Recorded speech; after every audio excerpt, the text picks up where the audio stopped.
So Gary, now we'll ask you about where you went to school, and your work, and I really wanted to say that Gary was pretty much the inspiration for doing this show. I saw his work, and I really thought he was doing the best work that I've ever seen him do, and maybe he did other work that I didn't see that's better. But I really, really like this body of work, and I've known Gary for probably close to 30+ years.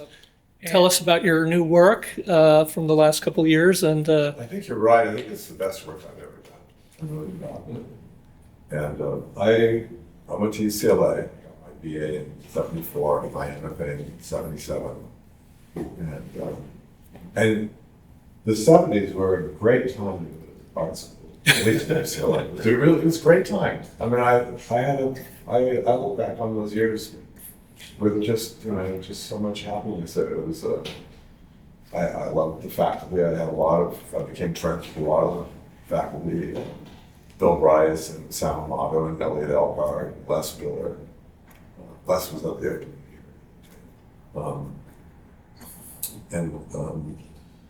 It was a school that was really it was about painting. I think I was actually signed up to study with David Lloyd for my first class, but he didn't come back after he had gone on sabbatical because he had a show in Marlborough in London and did really well. But I wound up working, my first teachers were all new realists because that was happening back then. And it was a great foundation, learning how to paint figuratively. But I really loved abstraction. I always liked Miro and genre art when I was first looking at art. I like simple organic forms. I like the color. And UCLA, Diebenkorn's influence was huge. A lot of these guys I just mentioned, they were all really interested in color. They were everybody. I mean, they were interesting, smart, funny people. I really enjoyed getting to know all of them. But the influence of Diebenkorn was huge, and a lot of those guys were really interested in modernism, coming up.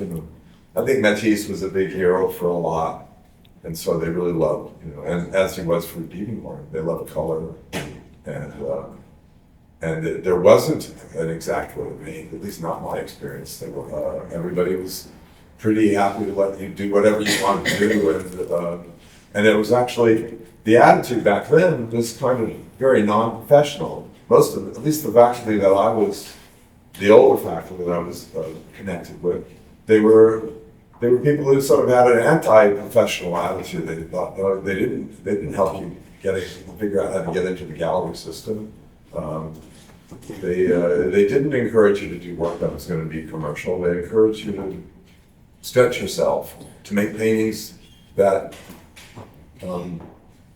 push the boundaries of what painting could be. And so, the new realists, those guys, if you wanted to be one of them, you were going to try to paint like a photograph. Well, that's pretty clear how to do that. But to paint abstractly and to try to stretch it, that could be a lot of things. So anyway, I look back on that period really, really fondly. Exciting time to just do whatever I could do. You know, Chad Fairbeat was another teacher of mine that was close with Chaz too, and he just said to me, because I had a sort of goofiness in some of my work, he said, "Don't ever lose that. Keep doing things." So, and when did you first start kind of forming this work? And so this stuff sort of, it was a slow process, and there are hints of some elements in here were always in my work. I always had an ability. I mean, I had at different times in the 50+ years I've been painting, I could do pretty obsessive stuff, and then I could do pretty minimal stuff. So actually, my work probably just before COVID was kind of minimal. It was structured. There was a kind of like a simple kind of grid-like structure that I was doing, but there were maybe 18 or 20 shapes, something like that. Not that many, and I was just trying to find a kind of balance and a Zen-like quality that seemed alive. And gradually I took that the kind of grid-like thing, and I just made it more complicated. And I started connecting a lot of the corners of all these gridded shapes, and with a loopy kind of line that would meander all over the place. And so the work 2 or 3 years ago wasn't as complex as it is now, but I just kept on finding ways to divide these forms more and more so that they just all seemed energized, and that I could see a little line here would sort of relate to a little line there, would relate to a little line there, and there'd be all this kind of way just to, I don't know, to me, I think the idea when you make a painting is that you're going to make something that's going to engage the viewer, and I want to be engaged when I look at my work. I want to be engaged when I look at anybody's work, and if a work keeps on providing me with some kind of entertaining movement throughout, that I'm just continually looking around the work, finding new surprises, and I think, well, what could be better than that? So I'm trying to make the work so that my eye is just running, is sort of, there's a resonance that just sort of pulls me to look all over the picture and discover new things, and to feel like I'm seeing different kind of events everywhere I look, so that it's you get a lot of payoff. The more your eye wanders around, the more you find good stuff. That's what I'd like the viewer to feel when they see my work. I'd like it to be something that you can look at for a really long time and always find new things. So I think that's what art should be. It should be something that you're always, if you really like it, you should want to come back to it and understand it a little more and find more things in the painting that resonate with you. Yeah, earlier you told me that you were a math major and what else before you? I started UCLA as a math major, then I switched to psychology, and then I switched to art. So I didn't really take any art classes till the last quarter of my sophomore year. And I applied to get into the art department at that time, and they didn't accept me because you had to switch from the letters and science to fine art. And they said, just take some classes. So over the summer, I took beginning drawing and figure drawing. And I took the first painting class in fall and applied, then I got in. And then when I had to go to graduate school, I was like, they were only accepted 5 people out of 300. So I figured out what they wanted to see. Yes. And do you feel that your math background, or do you feel that it has anything? It may be there in some. I love geometry, and my teachers when I was in high school, they liked me in geometry because I'd figure out problems intuitively, not using the textbook answer to get the right answer. But I like that. But I was actually here with a couple of old friends the other day, and they said to me, the work seems more musical than mathematical. Oh, interesting. Well, that's interesting too. And yeah, we were speaking earlier.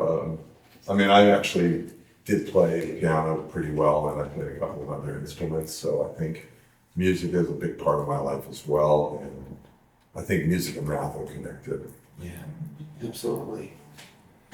It's interesting to me that they always, a PALLER, it has all these ways you can find things in it, but the way he gets there is completely different. Yeah. These are that's gestural, is mechanical. Yeah. Like the way he's taking, kind of almost mechanical means to get to a place where there's all this stuff going on that you find your way through, but there's no gesture at all. No. It's all painted, bit by bit. Although I would say atomized. a little earlier on there, it was not really gestural painting, but it's a little, yeah, they're not quite as tight as the way they resolve. Yeah.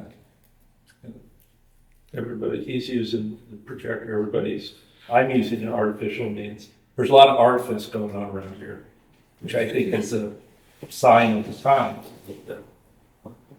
But I don't know, I imagine in your work too, even though you're using the computer, you're still adjusting a lot of stuff. Oh, well, I'm like you, I'm starting out really, really gesturally, wildly gesturally, and then little by little. Yeah.